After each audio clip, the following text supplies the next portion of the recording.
उस स्कूल में पढ़ने वाला जो भी छात्र है वो कभी भी अपने आप को ऐसे महसूस नहीं को व्यवसायी समझता है, पहले दिन से अपने आप को साइंटिस्ट समझता है। ऐसे स्कूल की स्थापना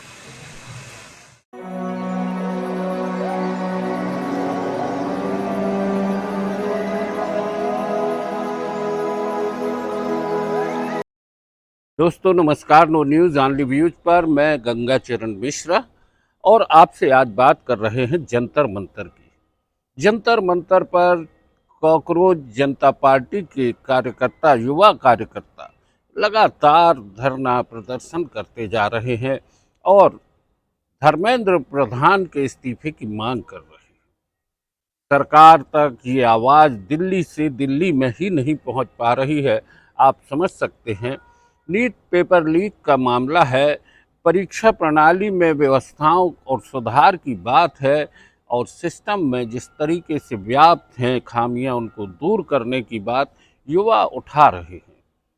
इस आंदोलन में पर्यावरण कार्यकर्ता, जलवायु परिवर्तन से जुड़े कार्यकर्ता, सामाजिक कार्यकर्ता सोनम वांगचुक भी आज से आमरण अनशन यानी भूख हड़ताल पर बैठ गए।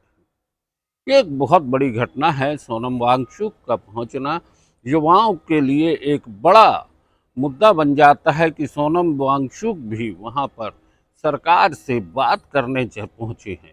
इन युवाओं का, देश के युवाओं का, जो कल आने वाले भारत का भविष्य है, उनकी बात को सुने, क्योंकि नीट पेपर लीक मामले के दौरान कई होनहार छात्रों की मौत हो गई, कई बच्चों के भविष्य के सपने उजड़ गए।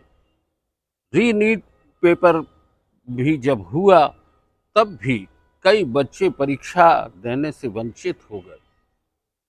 ये देश के युवाओं के भविष्य के साथ हो रहे खिलवाड़ को लेकर एक आंदोलन तेज हुआ। निश्चित है कि इस बात पर सरकार को गंभीरता से सोचना होगा, क्योंकि हम आज से पहले भी, कुछ दिनों पहले एक हमने कार्यक्रम में आपसे बात की थी कि जवाब दो, हिसाब दो, इस्तीफा दो। ये मुद्दे आखिर क्यों उछल रहे हैं? सरकार कहीं न कहीं बैकफुट पर है। बाकी सब बातें होती हैं, लेकिन कॉकरोच जनता पार्टी के युवाओं की आवाज़ को लेकर सरकार गंभीर नहीं है। ये एक बड़ा मुद्दा है। दिल्ली से दिल्ली में ही अगर आवाज़ आप तक नहीं पहुंच रही है, और ऐसा क्या है धर्मेंद्र प्रधान में कि वे इस्तीफा नहीं दे रहे। जब राम मंदिर न्यास कमेटी की बात की जाती है, ट्रस्ट की बात की जाती है, चंपत राय जी महासचिव पद से नैतिक आधार पर इस्तीफा देते हैं। अच्छा लगता है कि नैतिक आधार अभी जीवित है, लेकिन सत्ता में भी चाहिए कि नैतिक आधार पर मंत्री अपनी जिम्मेदारी लें और इस्तीफा दें, ताकि युवाओं के आक्रोश को शांत किया जा सके और एक बेहतरीन व्यवस्था के साथ प्रतियोगी परीक्षाएं आयोजित की जाएं, जिनकी विश्वसनीयता हो और युवाओं को ये लगे कि उनके द्वारा दी गई परीक्षा के परिणाम सही आएंगे। सोनम वांगचुक आंदोलन में हैं और धरने पर बैठ गए हैं। अनिश्चितकालीन धरना है, ये आमरण अनशन है। देखिए अब इसके परिणाम क्या होते हैं। लेकिन हम एक बात आपसे यही कहेंगे, केवल दिल्ली में ही कॉकरोच जनता पार्टी या युवाओं का आक्रोश नहीं है। देश के हर कोने में युवा कहीं ना कहीं अपने भविष्य को लेकर सशंकित हैं।